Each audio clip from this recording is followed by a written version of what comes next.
Today on Inside the Outside, we're going to be exploring the karst topography of Western Virginia. We're going to have a lot of great volunteers and professionals who are going to join us and explain to us just why karst is so important to our everyday lives. So stay tuned, Inside the Outside is next.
Today we're being joined by Will Orndorff, who is a geologist for DCR's Natural Heritage Program.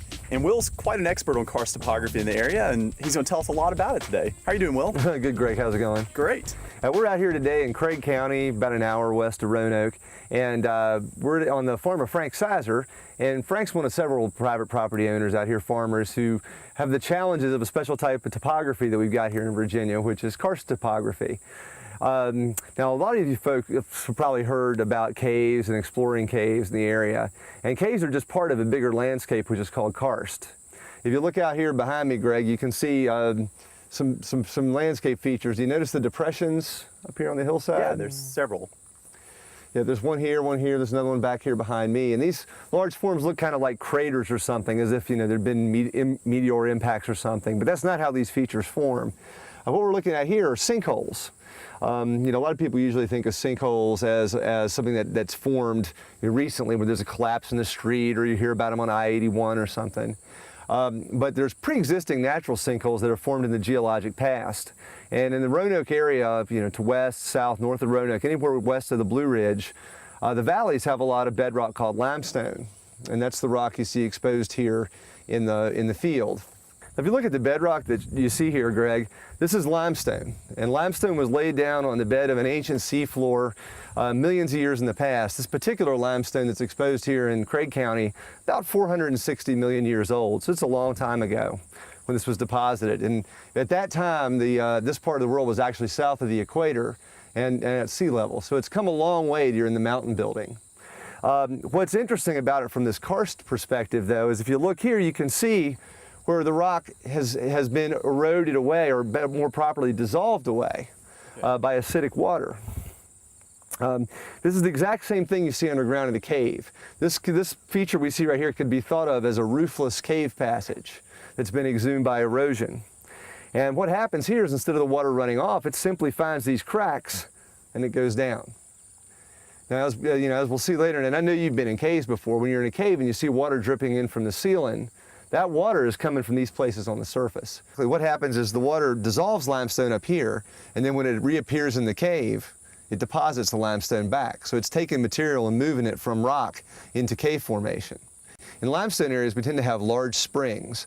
And what we've discovered is that over time, the water that collects in the caves all coalesces in these underground streams and reappears at the surface at springs. A lot of the colonial age homes and things and different facilities were built around these springs, and they were really economically very important during the time this area was settled. Some of these springs still have some economic importance to this day. For instance, there's a spring out at Paint Bank still serves the state fish hatchery that's out there. So they're important features. Wow, Will, it looks like the bottom fell out of this sinkhole. What happened here? Well, Greg, that's actually literally what did happen. And a lot of times when the sinkhole bottoms fall in, maybe 1 out of every 50 or 100 sinkholes that happens, you get an actual entrance into a cave. Now, a lot of the caves in Virginia, there's over 4,000 documented caves, but a lot of them have pretty illustrious names. We have names like Stomp Bottom and Smoke Hole and things like that. Well, this particular one is one of 2 caves in the Roanoke area known as Murder Hole. So you can imagine how that cave got its name. The legend is back in the 19th century there were traveling salesmen that would come through with snake oil, etc. Okay. And occasionally these people would be criminals, or they'd be taking liberties they shouldn't be taking with family members, things like that. And the caves got some cultural use, hence the name Murder Hole. So the farmers would just trussel them up and carry them on out? Well, that's the legend. Okay, how far down is the entrance right below us? Okay. Well, behind us here there's a pit, and this pit's about 65-foot drop into a cave, and then you go off a cave passage and eventually leads to some more pits. The total depth of the cave below where we're standing right now is probably about 300 feet. And once you get down there, you actually get to that underground stream that I was talking about later that these sinkholes feed into. Okay. Another neat thing about this area and about any of these karst areas near Roanoke is that within the caves, there are animals that live in these caves that don't live anywhere else. There's an animal called the Newcastle Murder Hole cave amphipod, which is a little crustacean about 1 centimeter long that's been discovered in this cave about 15, 20 years ago. When you say a crustacean, you mean like a crawdad? Or? Right, like a crawdad or a lobster, okay. But this is a freshwater version. You might see them at springs, people call them scuds, and okay. Some folks may be familiar with that.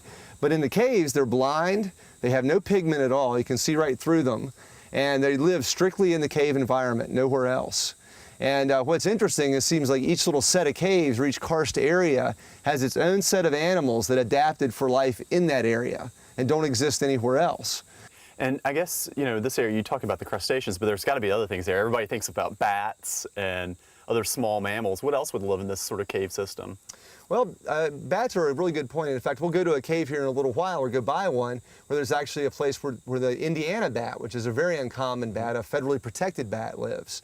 And within Virginia, we have about 7 or 8 bat species that live in Virginia's caves.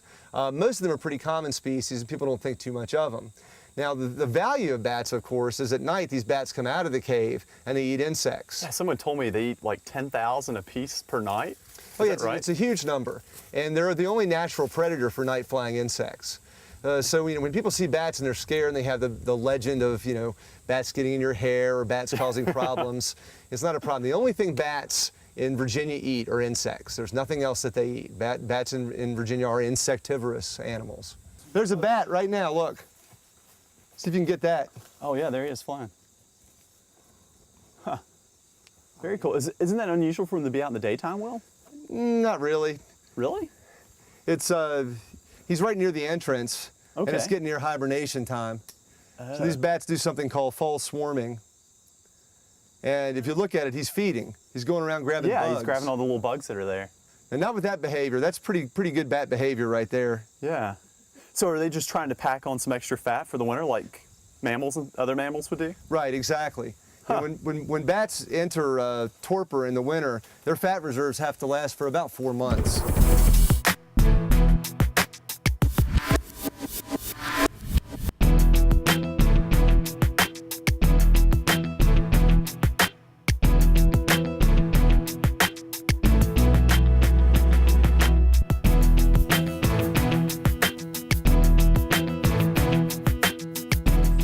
So Will, there's obviously water coming out here right beneath the road, but there's no stream. Where exactly is this water coming from? Well, water is always a problem in limestone areas like this, Greg, because the water flow is all underground, like we discussed, going through the sinkholes. A lot of times people would build houses, though, on the edge of the valley, like this house you see up behind us, because at the edge of the limestone there'd be springs at the base of the mountain slope. This particular watering trough here is being fed by a spring up behind the house, and it's piped here. Once it flows through the trough, however, it enters back to the natural drainage, which flows down here into a sinkhole. and it just makes another disappearing or another sinking stream that helps feed the karst system. So let's take a walk down here and we'll see where this water's going. Okay. So this is where the water from that trough is coming. That's right, Greg. It comes down this channel, and it's been dry lately, so some of it's actually probably flowing beneath the bed of the channel right now. But it gets down here and it flows into this sinkhole. During a storm event, you can imagine the amount of water that flows down here, and you can see pieces of sandstone that have made it all the way from the ridge top down here into the cave system. Well, you can see there's actually two signs over here, Greg. The sign on top says the cave is protected by Virginia state law.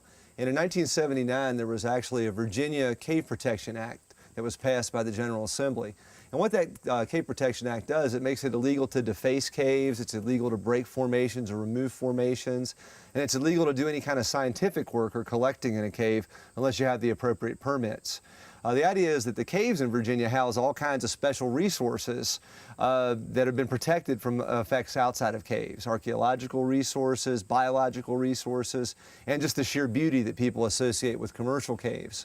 So the Cave Protection Act is designed to protect these resources for their own sake and also for the enjoyment of future generations. The sign underneath is a less common sign. Cave Protection Act applies to all caves in Virginia, but the sign that says closed to all entry is one that's reserved for certain caves, like this one that houses federally protected species. In this case, this cave has a winter population of the Indiana bat. Now, Indiana bats are bats that are found initially in Indiana as their concentration, but there's several Indiana bat caves in Virginia. Indiana bats have been on the decline since the 1960s, 1970s due to pesticide use, and they're making a tenuous recovery. But one of the biggest ways to harm Indiana bats is to disturb the hibernacula, the places where they spend the winter. So what this sign says, and you can't see it's kind of worn out there below, but during part of the year, nobody's allowed in this cave because that's when the bats are hibernating.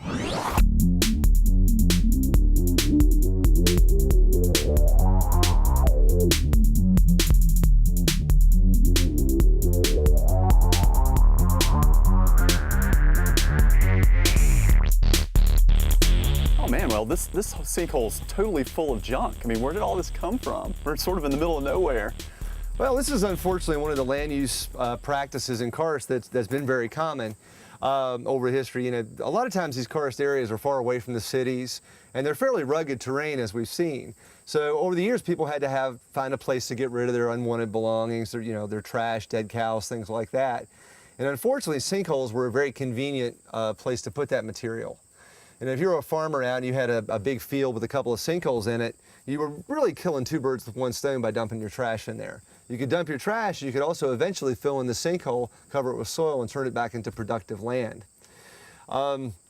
Unfortunately, as we know today, such dumps like these can also introduce contaminants into the groundwater and hurt water quality and habitat.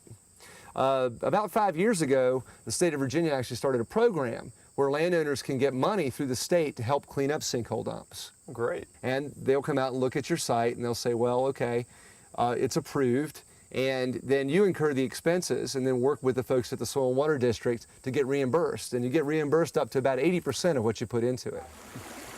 Now, Will, we've talked a lot about how there really isn't a lot of surface flow with karst, but obviously here we found ourselves a stream. Where's this water coming from? No, Greg, we have a saying in karst, and the saying is, what goes down must come up. All that water, if it just kept going underground, would just pond up and eventually be on the surface.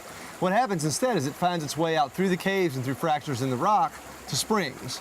And many of the biggest springs, in fact, most of the big springs in Virginia, are really just cave systems returning to the surface. In some places where we have springs like this coming out of caves, you can actually get into the cave. You can go in, there's a little air space, and you can come into caves, sometimes up to several miles long. In this particular case, however, the cave is completely flooded. Now, this cave that feeds this spring actually is big enough that a scuba diver about 15 years ago actually dove in here. He was able to penetrate the cave a couple of 100 feet until he got to a point where he could no longer go. But all that was underwater. And it's, of course, an extremely dangerous practice to do cave diving or spring diving. But we know for sure that these springs are connected back to those cave systems. The way, other than a direct connection like that we know that this area connects to those sinkholes is through the use of something called dye tracing. During dye tracing, what we'll do is we put a fluorescent dye in the ground. It's a harmless material, approved for use in water supplies. And we put it in the ground where the water runs in, and then we go places like this spring and we put charcoal packets in. And the dye will get picked up on the charcoal if it comes through, and it verifies that the water entering the ground at one location came out at a spring like this. A lot of times we'll use dye tracing techniques, what we call breakthrough curves, to determine just how the water is behaving underground. We can put in samplers and take samples ever so often, and we can tell up to the hour how long it took from the time the dye was put in the ground at a sinkhole miles away till the time that it shows up here at the spring. The big value of that, for instance, suppose we had an oil spill on interstate or on Route 42 up the road here. We want to know where to go to collect that oil before it damaged surface streams, and also how long we had to get the collection material out. So there's a very practical application for those results.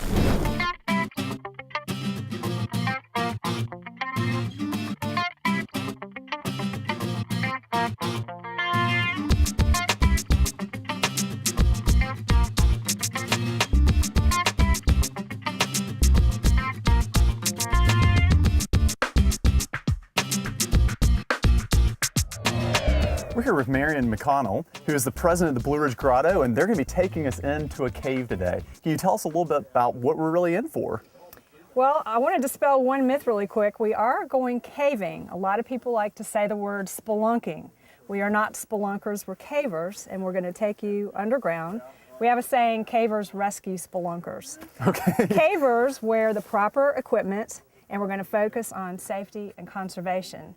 So safety-wise, we've left a callback. We've let someone know which cave we're going in and what time we'll call them.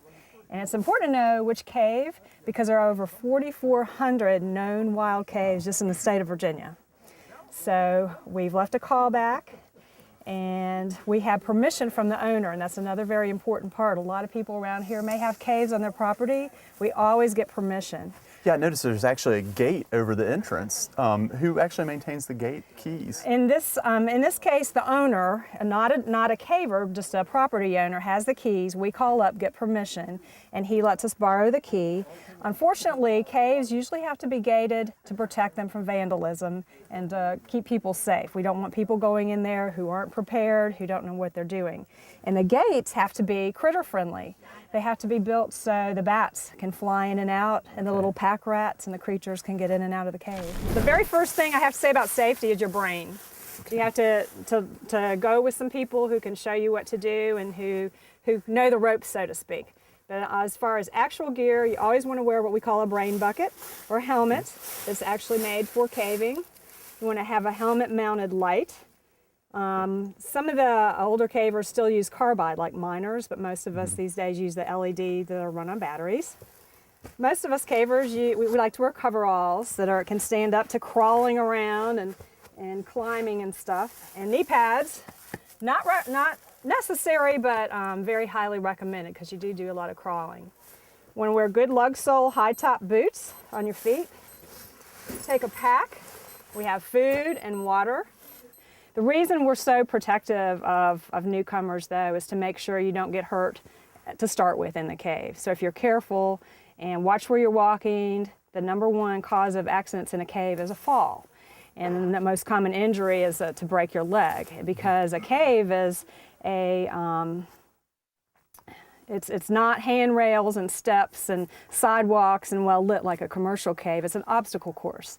So you want to make sure you're moving through the cave slowly, lowly, and work as a team. We do what's called spotting. We've talked a lot about caves and karst topography and how they're formed, but now we're going to get to the real fun of it. We're going to actually go into a cave. So let's go on and join the club.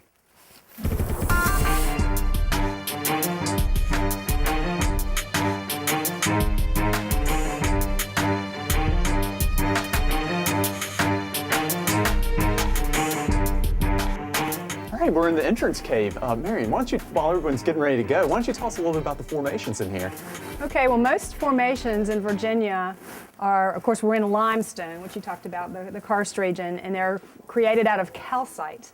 And the beginnings of formations that come from the ceiling are normally called soda straws. They actually look like little drinking soda straws.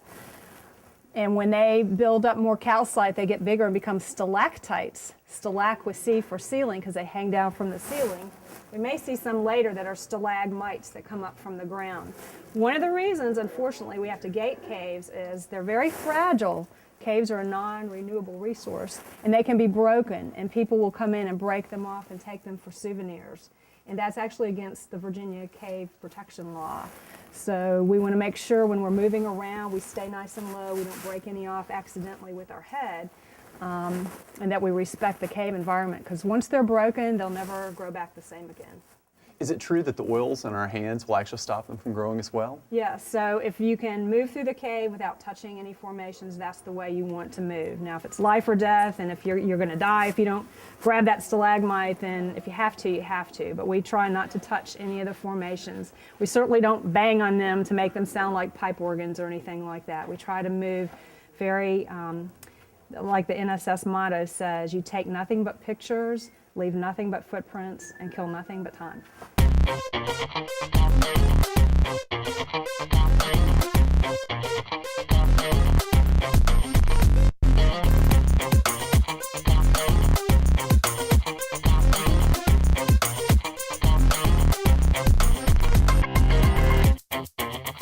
So that's a cam. It will only move up the rope, not down. So he's setting that as a safety while he gets on his rack.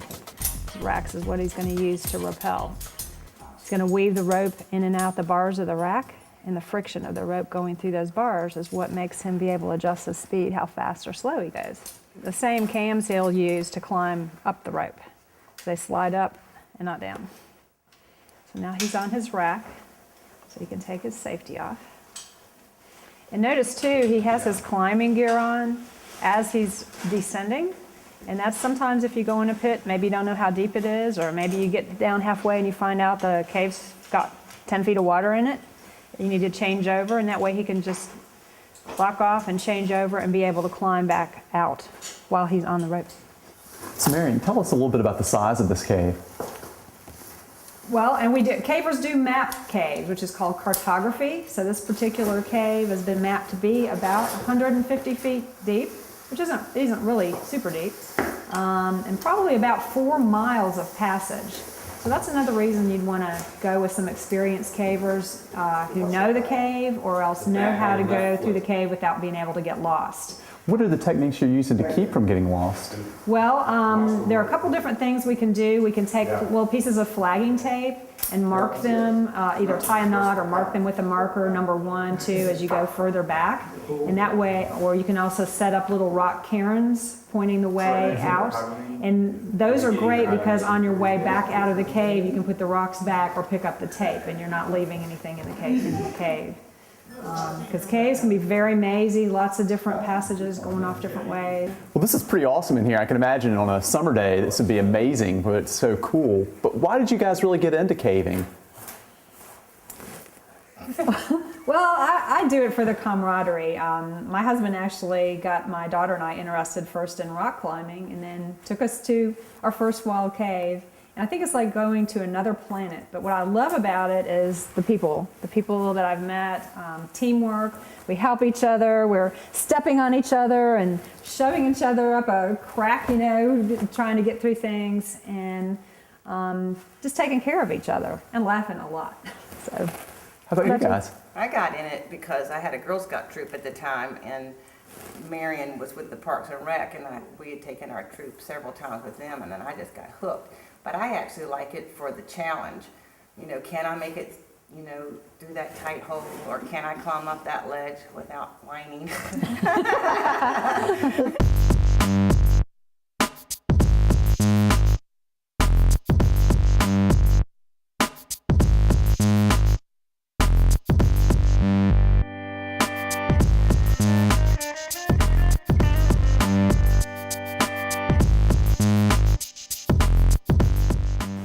Sign in, sign out, keep a record of the people who visit the cave.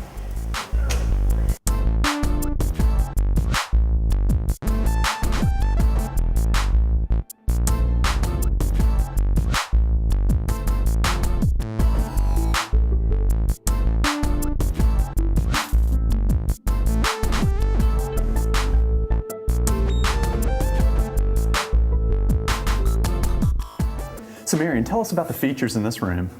Well, there are some beautiful, what we call speleothems, and that's just about any kind of formations you might want to see. We have some stalactites coming from the ceiling that have been broken off at some point and they're growing back. So you can see the tiny little soda straw with the drop of water there. And we're very careful not to touch any of that because we don't want to stop it from growing. We have a column over here. That's where a stalactite and a stalagmite join together. And down where you can see this beautiful white calcite, we call that moon milk. You can see some little rim pools, little pools of water. And sometimes in caves, they'll even form what are called cave pearls, kind of the same way a pearl will form in an oyster. A rock will rotate and get the calcite on it. And What's causing it to rotate? just when the water drops, it might hit that rock and spin it a little bit, so it's Okay. coating it with calcite. And in any cave, we don't want to touch anything, break anything, take anything. The only thing we would take out of a cave is ourselves and any kind of trash we might see left behind.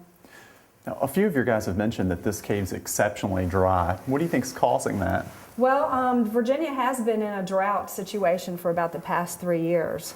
So the cave is created by the water flowing through and picking up the minerals, and there just hasn't been any rain. So now, obviously, we've got some writing and stuff on the rock here. What's going on? Yeah, that's definitely vandalism. People have spray painted, sometimes scratched, put marks in, and again, caves are protected by the Virginia State Cave Law. There are fees for that, fines for that. I think it's $1,000 per infraction plus possible jail time. Now, you said this rock has an actual name. Or Yeah, well, it kind of reminds us of the Titanic because it looks like the bow of a ship, and you have the stalagmites up at the front sitting on the bow going for a ride.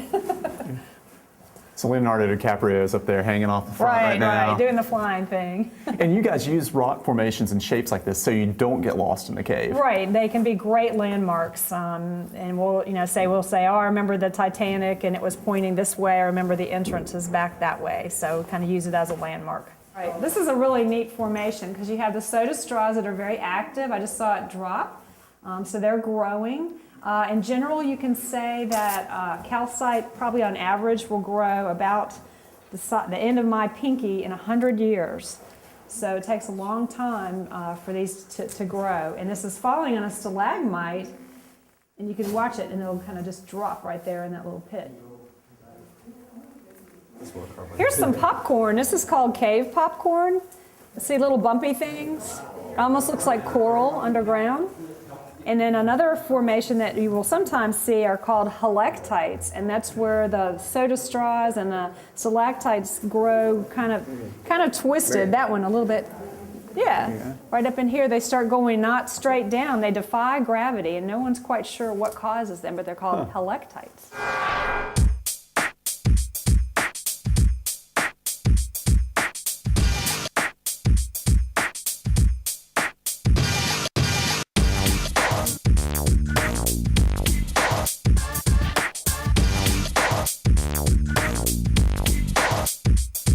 That was a really amazing experience. If people want to get into caving and learn more about it, what do they need to do?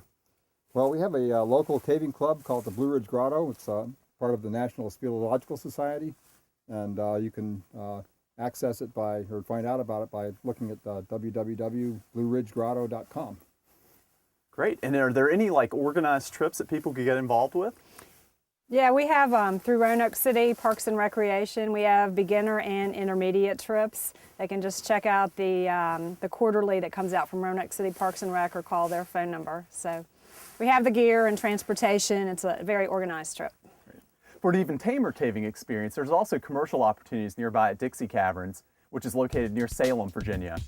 Till next time, I'm Greg Harmon, and we'll see you on Inside the Outside.